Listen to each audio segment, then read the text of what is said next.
ಹೇಳಿ.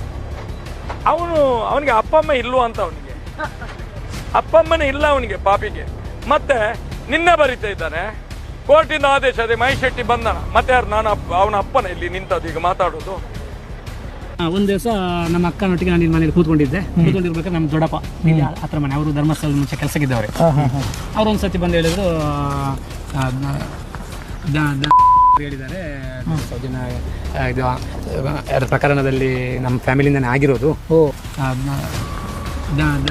ಹೇಳಿದ್ದಾರೆ ಸೌಜನ್ಯ ಇದು ಅದರ ಪ್ರಕರಣದಲ್ಲಿ ನಮ್ಮ ಫ್ಯಾಮಿಲಿಯಿಂದನೇ ಆಗಿರೋದು. ಸ್ನೇಹಿತರೆ ನಮಸ್ತೆ, ನಾನು ನಿಮ್ಮ ರಘುವರ್ಯ. ಸೌಜನ್ಯ ಫೈಲ್ಸ್ಗೆ ನಿಮ್ಮೆಲ್ಲರಿಗೂ ಮತ್ತೊಮ್ಮೆ ಸ್ವಾಗತ.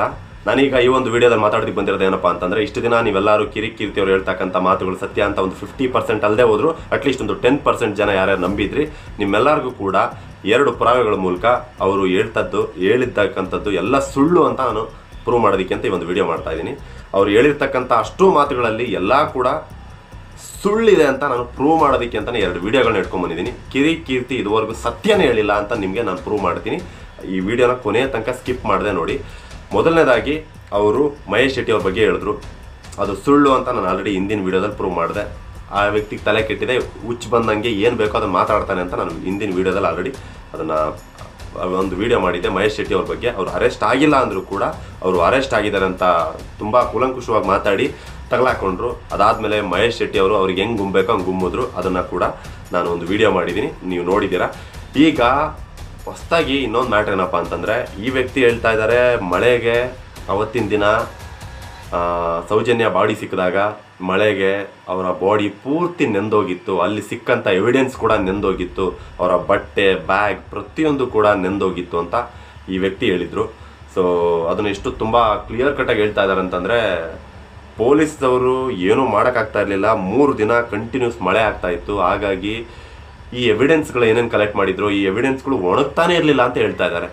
ಈ ಎವಿಡೆನ್ಸ್ಗಳು ಇವರು ಪೊಲೀಸ್ನವರು ಕಲೆಕ್ಟ್ ಮಾಡಿದಂಥ ಎವಿಡೆನ್ಸ್ಗಳು ಮಳೆಗೆ ಹಸಿಯಾಗಿದ್ದು ಒಣಗ್ತಾನೆ ಇರಲಿಲ್ಲ. 3 ದಿನ ಕಂಟಿನ್ಯೂಸ್ ಮಳೆ ಅಂತ ಹೇಳ್ತಾ ಇದ್ದಾರೆ. ನಾನು ಅವ್ರಿಗೆ ಹೇಳೋದೇನಪ್ಪ ಅಂತಂದರೆ, ಯಾಕೆ ಫ್ಯಾನ್ ಆನ್ ಮಾಡಿ ಒಣಗಿಸ್ಕೋಬೋದಿತ್ತಲ್ಲ, ಫ್ಯಾನ್ ಆನ್ ಮಾಡಿ ಐರನ್ ಮಾಡಿದಿದ್ರೆ ಒಣಗೋಗ್ತಿತ್ತು. ಅಥವಾ ಬೆಂಕಿ ಬಿಸಿ ತಾಕ್ಸಿದ್ರು ಅಟ್ಲೀಸ್ಟ್ 3 ದಿನ ಗಂಟಲೆ ಬೇಡ, 1 ದಿನ ಬೆಂಕಿ ಶಾಖಕ್ಕೆ ಒಣಗಿಸ್ಕೋಬೋದಾಗಿತ್ತು, ಅಥವಾ ಫ್ಯಾನ್ ಮೂಲಕ ಒಣಗಿಸ್ಕೋಬೋದಾಗಿತ್ತು. ಇವತ್ತು ನಾನಿರ್ತಕ್ಕಂಥ ಮನೇಲಿ ಕೂಡ ಮಳೆಗಾಲ ಬಂತು ಅಂದರೆ ನಾವು ಬಟ್ಟೆ ಒಣಗಕ್ಕಾಗಲ್ಲ.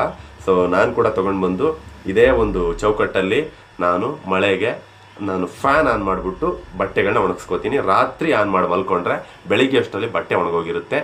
ಕೀರ್ತಿ ಅವರೇ ಮಾತಾಡೋದನ್ನ ಸ್ವಲ್ಪ ತಲೆಯಲ್ಲಿ ಇಟ್ಕೊಂಡು ಮಾತಾಡಿ, ಜ್ಞಾನ ಇಟ್ಕೊಂಡು ಮಾತಾಡಿ, ಏನು ಮಾತಾಡ್ತಾ ಇದ್ದೀನಿ ಅಂತೇಳಿ.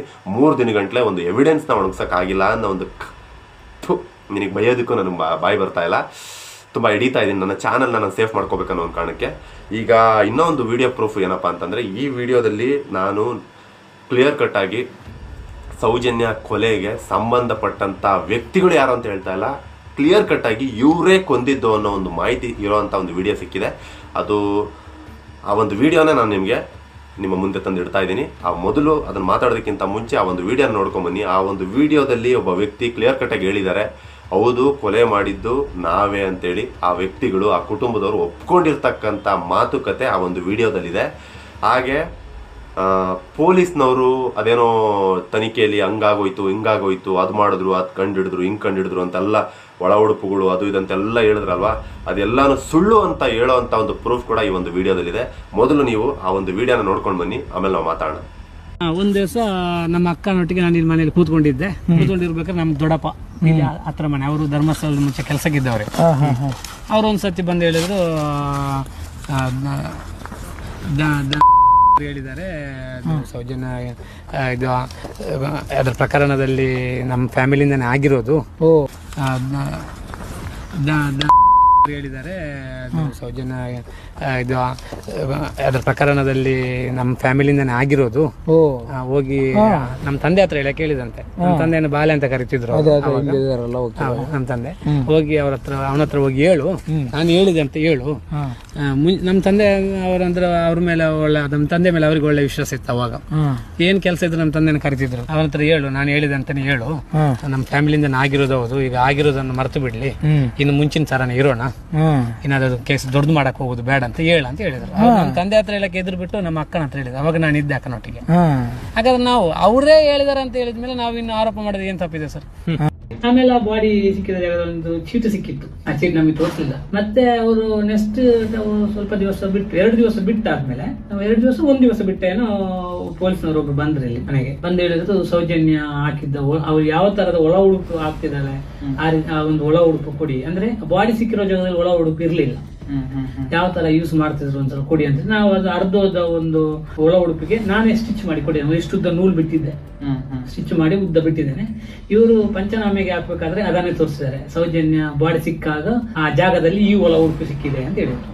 ಅದನ್ನೇ ಕೊಟ್ಟಿದ್ದಾರೆ. ಈಗ ಅವರು ಸತ್ಯ ಹೇಳುವಂತ ಇದ್ದಾರೆ, ಅದಕ್ಕೆ ನಾನೇ ಸಾಕ್ಷಿ. ಯಾಕಂದ್ರೆ ನಾನೇ ಸ್ಟಿಚ್ ಮಾಡಿ ಕೊಟ್ಟಂತ ಒಳ ಉಡುಪು ಪೊಲೀಸ್ನವ್ರ ಹತ್ರ. ಅವರು ಅದನ್ನೇ ಅಲ್ಲಿ ಫಿಟ್ ಮಾಡ್ಬೇಕಾದ್ರೆ ಏನು ಉದ್ದೇಶ ಇತ್ತು ಅಲ್ಲಿ? ಯಾಕಾಗಿ ಮಾಡ್ಬೇಕಿತ್ತು? ಛತ್ರಿ ಇರ್ಲಿಲ್ಲ. ಅವಳು ಕೈಲಿ ಛತ್ರಿ ಹಿಡ್ಕೊಂಡು ಹೋಗೋ ನಾನೇ ಮಾತಾಡ್ಸಿದ್ದು ಮೊದಲ ದಿವಸ. ಮಳೆ ಆದ್ಮೇಲೆ ಛತ್ರಿ, ಹೌದು. ಮರುದಿವಸ ಬಾಡಿ ಸಿಕ್ಕಾಗ ಛತ್ರಿ ಇರ್ಲಿಲ್ಲ. ಚಪ್ಪಲಿ ಒಂದು ಕಾಲ ಚಪ್ಪಲಿ ಒಂದು ಕಾಲ ಚಪ್ಪಲಿ ಇರ್ಲಿಲ್ಲ. ಮೊದಲ ದಿವಸ ಅದು ಯಾವುದೇ ಕ್ರೂ ಅಲ್ಲಿ ಇರ್ಲಿಲ್ಲ. 12 ಗಂಟೆ ತನಕ ಅಲ್ಲಿ ಇರ್ಲಿಲ್ಲ ಯಾವ. ಒಂದು ಸ್ವಲ್ಪ ದಿವಸ ಹೀಗೆ ಆಯ್ತು ಸರ್. ಒಂದು ಸ್ವಲ್ಪ ದಿವಸ ನಮ್ಮ ದೊಡ್ಡಪ್ಪ ಆಗೋರು ಒಬ್ರು ಇಲ್ಲಿ, ಅವರು ಮುಂಚೆ ಧರ್ಮಸ್ಥಳ ಕೆಲಸಕ್ಕೆ ಇದ್ರು. ನಾನು ನಮ್ಮ ಅಕ್ಕನ ಮನೆಯಲ್ಲಿ ಒಂದ್ಸತ್ತಿದ್ದೆ. ನಮ್ಮ ಅಕ್ಕನ ಹತ್ರ ಬಂದು ಹೇಳಿದ್ರು, ಇದು ಪ್ರಕರಣ ಸ್ವಲ್ಪ ಜಾಸ್ತಿ ಜೋರು ಆಗ್ತಾ ಉಂಟು ಅಂತ ಆಗುವ ಹಂತಕ್ಕೆ ಬರುವ ಹೊತ್ತಿನಲ್ಲಿ ಸ್ವಾಮಿ ಮನೆಗೆ ದೊಡ್ಡಪ್ಪ ಅವರು ಬಂದು ಹೇಳಿದ್ರು, ಇದು ದನಿಗಳು ಹೇಳಿದ್ರು ನಮ್ಮ ಫ್ಯಾಮಿಲಿಯಿಂದನೇ ಆಗಿದ್ದು, ಹೌದು ಇರ್ಲಿ ಅದನ್ನ ಈ ವಿಷಯ ಬಿಟ್ಟು ಬಿಡುವ, ದೊಡ್ಡದು ಮಾಡೋದು ಬೇಡ ಅಂತ ದೊಡ್ಡಪ್ಪ ಅವರೇ ಬಂದು ಹೇಳಿದ್ರು. ದನಿಗಳು ಹೇಳಿದ್ರು, ದನಿಗಳ ಫ್ಯಾಮಿಲಿಯಿಂದನೇ ಆಗಿದ್ದ ಅಂತ ಹೇಳಿದ್ರು. ನೀನು ಹೋಗಿ ಹೇಳು. ನಮ್ ತಂದೆ ಹತ್ರ ಹೇಳಿಕ್ಕೆ ಹೇಳಿದ್ದು ಅವರು. ನನ್ನ ತಂದೆ ಹತ್ರ ಹೋಗಿ ನಮ್ಮ ತಂದೆ ಅನ್ನೋರು ಬಾಲೆ ಅಂತ ಕರೀತಾರೆ, ಹೋಗಿ ಬಾಲೆ ಹತ್ರ ಹೇಳು, ನಾನು ಹೇಳಿದೆ ಅಂತ ಹೇಳು ಅಂತ ಹೇಳಿ ದನಿಗಳು ಕಲಿಸಿದಂತೆ. ನಮ್ ದೊಡ್ಡಪ್ಪನಿಗೆ ಧೈರ್ಯ ಬರ್ಲಿಲ್ಲ ನಮ್ಮ ತಂದೆ ಹತ್ರ ಮಾತಾಡ್ಲಿಕ್ಕೆ. ಅದಕ್ಕೆ ನಮ್ಮ ಸೌಜನ್ಯ ತಾಯಿ ಹತ್ರ ನಮ್ಮ ಅಕ್ಕನ ಹತ್ರ ಹೋಗಿ ಬಂದು ಹೇಳಿದ್ರು, ದನಿಗಳಿಗೆ ಹೇಳಿದ್ದಾರೆ ನಮ್ಮ ಫ್ಯಾಮಿಲಿಯಿಂದ ಆಗಿರೋದು ಹೌದು, ಆಗಿರೋದು ಆಗಿದೆ, ಆ ವಿಚಾರನಲ್ಲಿ ಬಿಟ್ಟು ಬಿಡಿ, ದೊಡ್ಡದು ಮಾಡೋದು ಬೇಡ ಅಂತ ಹೇಳಿದಾರೆ ಅಂತ ಹೇಳು ಅಂತ ಹೇಳಿದ್ದಾರೆ. ಹಾಗಾದ್ರೆ ನಾವಿನ್ನು ಯಾರ ಹತ್ರ ಕೇಳ್ಬೇಕು? ಅವ್ರ ಬಾಯಿಂದಾನೆ ಅವ್ರು ಹೇಳಿಸ್ತಾರ ಅಂತ ಹೇಳಿದ್ಮೇಲೆ ನಾವಿನ್ನು ಬೇರೆಯವ್ರ ಹತ್ರ ಇನ್ನೂ ಬೇರೆ ಹತ್ರ ಕೇಳಲಿಕ್ಕೆ ಉಂಟು? ಇನ್ನು ಸಾಕ್ಷಿ ಕೊಡಿ ನಮ್ಮ ಹತ್ರ ಹೇಳ್ತಾರೆ. ಇನ್ನೇನು ಸಾಕ್ಷಿ ಕೊಡ್ಬೇಕು ನಾವು? ಈಗ ನೋಡಿದ್ರಲ್ಲ, ಒಂದು ಟೈಮ್ ಅಲ್ಲಿ ಇದೆಲ್ಲ ಕೇಸ್ಗಳು ಇದೆಲ್ಲ ಹಾಗಾದ್ಮೇಲೆ ಒಂದು ಟೈಮ್ ಅಲ್ಲಿ ದಣಿಗಳಿಗೆ ಗೊತ್ತಾಗಿದೆ ಅಂದ್ರೆ ತುಂಬಾ ದೊಡ್ಡದಾಗ ಆಗ್ತಾ ಇದೆ, ಇದರಿಂದ ಅವ್ರ ಹೆಸರಿಗೂ ಹಾಳಾಗುತ್ತೆ ಎಂದು ಧರ್ಮಸ್ಥಳ ಕ್ಷೇತ್ರಕ್ಕೂ ಕೆಟ್ಟ ಹೆಸರು ಬರುತ್ತೆ ಅನ್ನೋ ಒಂದೇ ವಿಚಾರದಿಂದ ಬೇರೆಯವ್ರ ಕೈಲಿ ಇವ್ರ ತಂದೆಗೆ ಹೇಳಿ ಕಳ್ಸಿದ್ದಾರೆ. ಅಂದ್ರೆ ಇದನ್ನೆಲ್ಲ ನಿಲ್ಲಿಸ್ಬಿಡಿ, ಮುಂದೆ ಇದನ್ನೆಲ್ಲ ಕಂಟಿನ್ಯೂ ಮಾಡಕ್ ಹೋಗ್ಬೇಡಿ ಅನ್ನೋ ರೀತಿಯಲ್ಲಿ ಹೇಳಿ ಕಳ್ಸಿದ್ದಾರೆ. ಬಟ್ ನೀವೇ ಯೋಚನೆ ಮಾಡಿ, ಅವರೇ ಆ ರೀತಿ ಹೇಳಿದ್ದಾರೆ ಅಂದ್ಮೇಲೆ, ಬಟ್ ಇದಕ್ಕೆಲ್ಲ ಏನು ಸಾಕ್ಷಿ ಇಲ್ಲ, ಬಟ್ ಅವ್ರು ಹೇಳಿರೋದಂತೂ ನಿಜ. ಇಷ್ಟೊಂದ್ ಜನ ಈ ವಿಡಿಯೋಗೆ ಇಷ್ಟು ಇಂಟ್ರೆಸ್ಟ್ ಕೊಟ್ಟು ನೋಡ್ತಾ ಇದ್ದೀರಾ ಅಂದ್ಮೇಲೆ ಅದಕ್ಕೆಲ್ಲ ಒಂದೇ ರೀಸನ್ ಇರೋದು, ಇಲ್ಲಿರೋ ಸತ್ಯತೆ ಅಷ್ಟೇ. ಸತ್ಯ ಇದ್ರೆ 100% ಎಲ್ಲರೂ ಅದನ್ನ ಇಷ್ಟಪಡ್ತಾರೆ ಅಂಡ್ ಎಲ್ಲರೂ ಅದಕ್ಕೆ ಸಪೋರ್ಟ್. ನೋಡಲ್ಲ ಸ್ನೇಹಿತರೆ, ಈ ಒಂದು ವಿಡಿಯೋನ ಪೂರ್ತಿ ನೋಡಿದ್ಮೇಲೆ ನಿಮ್ಗೆ ಅನ್ಸಿದ್ದೇನು? ಕ್ಲಿಯರ್ ಕಟ್ ಆಗಿ ಅರ್ಥ ಆಗ್ತಾ ಇದೆ ಅಲ್ಲಿ ಏನಪ್ಪಾ ಅಂತಂದ್ರೆ, ದೊಡ್ಡ ದೊಡ್ಡ ವ್ಯಕ್ತಿಗಳು ಅವರ ಒಂದು ಸ್ಥಾನಮಾನ, ಅವರ ಒಂದು ಗೌರವ ಅದನ್ನೆಲ್ಲ ಉಳಿಸ್ಕೊಳ್ಳೋದಿಕ್ಕೆ ಈ ರೀತಿ ಜನಸಾಮಾನ್ಯರ ಜೊತೆ ಆಟ ಆಡಿ ಅವರ ಒಂದು ಮರ್ಯಾದೆ ಉಳಿಸ್ಕೊಳ್ಳೋದಿಕ್ಕೆ ಎಷ್ಟು ನೀಟಾಗಿ ಓಪನ್ ಆಗಿ ಯಾವ ರೀತಿ ಒಂದಷ್ಟು ಮಾತುಕತೆಗಳು ನಡೆದಿದೆ ಅಂತ ನೋಡಿದ್ರಲ್ಲ. ಇದು ನಾನು ಮಾತಾಡಿದ್ದು, ನಾನು ಊಹೆ ಮಾಡ್ಕೊಂಡು ಮಾತಾಡ್ತಿರೋದಲ್ಲ. ಆ ಭಾಗದ ಜನ, ಅಲ್ಲಿರ್ತಕ್ಕಂಥ ಜನ, ಆ ವ್ಯಕ್ತಿಗೆ ಸಂಬಂಧಪಟ್ಟಂಥ ಜನ, ಸೌಜನ್ಯಾಳಿಗೆ ಸಂಬಂಧಪಟ್ಟಂಥ ಜನರು ಅವರೇ ಕೊಟ್ಟಂಥ ಸ್ಟೇಟ್ಮೆಂಟ್ಗಳನ್ನ ನಾನು ತೊಗೊಂಡು ಬಂದು ನಿಮ್ಮ ಮುಂದೆ ಇಡ್ತಾ ಇದ್ದೀನಿ. ಈಗ ನೀವು ಕ್ಲಿಯರ್ ಕಟ್ಟಾಗಿ, ನನಗಂತೂ 100% ನಂಗೆ ಕ್ಲಿಯರ್ ಕಟ್ಟಾಗಿ ಅರ್ಥ ಆಗೋಯ್ತು. ಸೌಜನ್ಯ ಕೊಂದಿದ್ದು, ಸೌಜನ್ಯ ಆ ಒಂದು ಪ್ರಕರಣ ನಡೆದಿದ್ದು, ಸೌಜನ್ಯ ಮೇಲೆ ಅಟ್ಯಾಕ್ ಮಾಡಿದ್ದು, ಅತ್ಯಾಚಾರ ಮಾಡಿ ಕೊಂದಿದ್ದು ಅದೇ ಒಂದು ಕುಟುಂಬ ಅಂತ ನಾನು ನಂಬಿದ್ದೀನಿ. ನನಗೆ ಕ್ಲಿಯರ್ ಕಟ್ಟಾಗಿ ಅರ್ಥ ಆಯಿತು. ಇನ್ನು ನಾನು ಜನರಿಗೆ ನಂಬಿಸೋವಂಥ ಪ್ರಯತ್ನ ಯಾಕೆ ಅಂತಂದರೆ, ಆ ಸೌಜನ್ಯಳಿಗೆ ನ್ಯಾಯ ಸಿಗಬೇಕು ಅನ್ನೋ ಒಂದು ಕಾರಣಕ್ಕೆ ನಾನು ನಿಮ್ಮನ್ನು ನಂಬಿಸ್ಬೇಕು. ಅದಕ್ಕೋಸ್ಕರ ಈ ಒಂದು ವಿಡಿಯೋ ಪ್ರೂಫ್ ಮೂಲಕ ತೊಗೊಂಡು ಬಂದು ನಿಮ್ಮ ಮುಂದೆ ಇಟ್ಟು ನಿಮಗೆ ಆ ಒಂದು ವಿಷಯದ ಬಗ್ಗೆ ನಾನು ತಿಳಿಸೋ ಪ್ರಯತ್ನ ಮಾಡಿದೆ. ಈಗ ಕಿರಿಕೀರ್ತಿ ಅವರು ಹೇಳ್ತಾ ಇದ್ರಲ್ವಾ, ಸೌಜನ್ಯ ಅವರು ಪರವಾಗಿ ಅದು ಮಾಡಿದ್ರು, ಇದು ಮಾಡಿದ್ರು, ಪೊಲೀಸ್ನವ್ರು ಹಂಗೆ ತನಿಖೆ ಮಾಡಿದ್ರು, ಹಿಂಗೆ ತನಿಖೆ ಮಾಡಿದ್ರು, ಏನು ಬದನೆಕಾಯಿ ಮಾಡಿದ್ದಾರೆ, ಏನು ಲೌಡ ಮಾಡಿದ್ದಾರೆ. ಇವಾಗ ಒಂದು ವಿಡಿಯೋ ನೋಡಿ, ಇದನ್ನು ತಗೊಂಡೋಗಿ ಫಸ್ಟ್ ಈ ಒಂದು ವಿಡಿಯೋನ ಕರೆಕ್ಟಾಗಿ ಕಟ್ ಮಾಡಿ, ಇಡೀ ವಿಡಿಯೋ ನೀವು ಇಡೀ ನನ್ನ ಈಗ ಮಾಡ್ತಕ್ಕಂಥ ಇಷ್ಟು ವಿಡಿಯೋನ ನೀವು ಸೆಂಡ್ ಮಾಡೋದು ಬೇಡ. ಈ ಒಂದು ವಿಡಿಯೋನ ಡೌನ್ಲೋಡ್ ಮಾಡಿಕೊಂಡು ಜಸ್ಟ್ ಆ ಒಂದು ಪೋರ್ಷನ್ ಇದೆಯಲ್ಲ, ಸೌಜನ್ಯ ಕುಟುಂಬಕ್ಕೆ ಸಂಬಂಧಪಟ್ಟಂಥ ಒಬ್ಬ ವ್ಯಕ್ತಿ ಮಾತಾಡಿರ್ತಕ್ಕಂಥ ಆ ಒಂದು ವಿಡಿಯೋ ಕ್ಲಿಪ್ನ ಕಟ್ ಮಾಡಿ ಮೊದಲು ಕಿರಿಕೀರ್ತಿ ಅವ್ರಿಗೆ ಇನ್ಸ್ಟಾಗ್ರಾಮಲ್ಲೋ ಯೂಟ್ಯೂಬಲ್ಲೋ ನೀವು ಅದನ್ನ ಶೇರ್ ಮಾಡಿ ಅವ್ರಿಗೆ ಹೆಂಗೆ ಕ್ಲಾಸ್ ತೊಗೋಬೇಕು ಹಂಗೆ ತೊಗೊಳ್ಳಿ. ಇವ್ರುಗಳಿಗೆ ಇವ್ರ ಮನೆ ಹೆಣ್ಮಕ್ಳಿಗೆ ಆದರೆ ಮಾತ್ರ ಇವರು ಕರೆಕ್ಟಾಗಿ ಅಪೋಸ್ ಮಾಡೋದು. ಕಂಡೋರ್ ಮನೆ ಹೆಣ್ಮಕ್ಳು ಅಂದರೆ ಇದೇ ರೀತಿ ಲೇಜಿ, ಯಾರು ಜಾಸ್ತಿ ಕೊಡ್ತಾರೋ ಆ ಕಡೆಗೆ ಮಾತಾಡೋದು. ಇದನ್ನು ಕಳಿಸಿ, ಈ ಒಂದು ವಿಡಿಯೋನ ಕಳಿಸಿ. ಈ ಒಂದು ವಿಡಿಯೋ ನೋಡಿದ್ಮೇಲೆ ಕೂಡ ಆ ವ್ಯಕ್ತಿ ಬದಲಾಗಲಿಲ್ಲ ಅಂದರೆ ನೀವು ಬರೆದಿಟ್ಕೊಳ್ಳಿ, ನೀವು ನೆನ್ಪಿಟ್ಕೊಳ್ಳಿ, ಆ ವ್ಯಕ್ತಿ ನಾಲ್ಗೆಗೆ ಅಗ್ಯಕ್ಕಾಗದಿರೋಷ್ಟು ಲಂಚ ತಿಂದಿದ್ದಾರೆ ಅಂತ ನೀವೇ ಅರ್ಥ ಮಾಡ್ಕೊಂಬಿಡಿ ಅಷ್ಟೇ. ಇದಂತೂ ನಾನು ಹೇಳಕ್ಕೆ ಇಷ್ಟಪಡ್ತೀನಿ. ಈಗ ಈ ಒಂದು ವಿಡಿಯೋ ನೋಡಿದ ಮೇಲೆ ಯಾರ್ಯಾರಿಗೆ ಸೌಜನ್ಯ ಕೊಲೆ ವಿಷಯದಲ್ಲಿ ಡೌಟ್ಸ್ ಇರುತ್ತೆ, ಸಮೀರ್ ವಿಡಿಯೋ ನೋಡಿದ ಮೇಲೆ ಕೂಡ ಯಾರೋ ಮೂರನೇ ವ್ಯಕ್ತಿ ಮಾತಾಡ್ದ ಅನ್ನೋ ಒಂದು ಡೌಟ್ಸ್ ಇರುತ್ತೆ. ಈಗ ನಾನು ಪ್ಲೇ ಮಾಡಿದಂಥ ವಿಡಿಯೋ, ಈ ಒಂದು ವಿಡಿಯೋದಲ್ಲಿ ತೋರಿಸಿದಂಥ ವಿಡಿಯೋ ಯಾರೋ ಮೂರನೇ ವ್ಯಕ್ತಿ ಮಾತಾಡಿದ್ದಲ್ಲ. ಆ ಟೈಮಲ್ಲಿ ಇದ್ದಂಥ ವ್ಯಕ್ತಿ ಆ ಒಂದು ಕುಟುಂಬಕ್ಕೆ, ಸೌಜನ್ಯ ಕುಟುಂಬಕ್ಕೆ ತುಂಬ ಅಟ್ಯಾಚ್ ಆಗಿರ್ತಕ್ಕಂಥ ವ್ಯಕ್ತಿ, ತುಂಬ ಮುಖ್ಯವಾದಂಥ ವ್ಯಕ್ತಿ, ಆ ಕುಟುಂಬದಲ್ಲಿ ಒಬ್ಬ ಆಗಿರ್ತಕ್ಕಂಥ ವ್ಯಕ್ತಿ ಮಾತಾಡಿದಂಥ ಮಾತುಗಳನ್ನ ನಾನು ತೊಗೊಂಡು ಬಂದು ನಿಮ್ಮ ಮುಂದೆ ಇಟ್ಟಿದ್ದೀನಿ. ಈಗ ನಿಮ್ಮ ಫ್ಯಾಮಿಲಿಯವರಿಗೆ, ನಿಮ್ಮ ಸ್ನೇಹಿತರಿಗೆ, ನಿಮ್ಮ ಸುತ್ತಮುತ್ತಲ ಜನರಿಗೆ, ಒಂದು ಪ್ರಪಂಚಕ್ಕೆ ಯಾರ್ಯಾರಿಗೆ 1% ಡೌಟ್ ಇತ್ತಲ್ಲ, ಆ ಡೌಟ್ ಇರತಕ್ಕಂಥ ಪ್ರತಿಯೊಬ್ಬರಿಗೆ ಒಂದು ವಿಡಿಯೋನ ಶೇರ್ ಮಾಡಿ. ಸೌಜನ್ಯ ಕುಟುಂಬದಲ್ಲಿ, ಸೌಜನ್ಯ ಒಂದು ಕೇಸಲ್ಲಿ ಈ ಒಂದು ಅತ್ಯಾಚಾರ ಮಾಡಿ ಸೌಜನ್ಯ ಕೊಂದಿದ್ದು ಯಾರು ಅಂತ ಇಡೀ ಪ್ರಪಂಚಕ್ಕೆ 100% ಗೊತ್ತಾಗಲಿ ಅಂತ ನಾನು ಅನ್ಕೊಂತೀನಿ. ಯಾಕಂದರೆ ಸಮೀರ್ ಹೇಳಿದ್ಮೇಲೆ ಆಲ್ರೆಡಿ 99% ಎಲ್ಲರಿಗೂ ಗೊತ್ತಾಗಿದೆ. 1% ಡೌಟ್ ಇರುತ್ತೆ.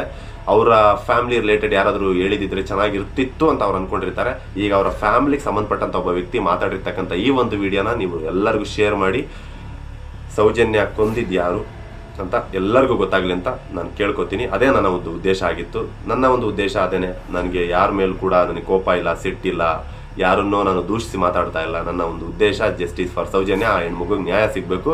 ಅಷ್ಟೊಂದು ಕ್ರೂರವಾಗಿ ಕೊಂದಿರ್ತಕ್ಕಂಥ, ಅಷ್ಟೊಂದು ಕ್ರೂರವಾಗಿ ಅತ್ಯಾಚಾರ ಮಾಡಿ ಮಣ್ಣು ತುಂಬಿ ಕೊಂದಿರ್ತಕ್ಕಂಥ ಹೆಣ್ಮಗುಗೆ ನ್ಯಾಯ ಸಿಗಬೇಕು. ಅದು ನನ್ನ ಒಂದು ಉದ್ದೇಶ. ಸೊ ಹಾಗಾಗಿ ಈ ಒಂದು ವಿಷಯದ ಬಗ್ಗೆ ನಾನು ಪದೇ ಪದೇ ಮಾತಾಡ್ತಾ ಇರೋದು. ದಯವಿಟ್ಟು ಸೌಜನ್ಯ ಫೈಲ್ಸ್ ಈ ಒಂದು ವಿಡಿಯೋನ ನೀವು ಯಾವುದನ್ನು ಶೇರ್ ಮಾಡದೆ ಹೋದ್ರೂ ಪರವಾಗಿಲ್ಲ, ಈ ಒಂದು ವಿಡಿಯೋನ ಎಲ್ಲರಿಗೂ ಶೇರ್ ಮಾಡಿ ಅಂತ ನಾನು ಕೇಳ್ಕೊತೀನಿ. ಧನ್ಯವಾದಗಳು. ಚಾರ್ಜ್ ತಗೊಂಡ ಮೇಲೆ ಏನು ಪ್ರೋಸೆಸ್ ನಡೆದಿದೆ ಯೋಗೇಶ್ ನಾಯ್ಕಿಗೆ ಅರಿವೇ ಇಲ್ಲ. ಅದಕ್ಕೆ ಸಂಬಂಧಪಟ್ಟ ಹಾಗೆ ಏನಾಗಿದೆ ಅದನ್ನ ನೆಕ್ಸ್ಟ್ ನೋಡು.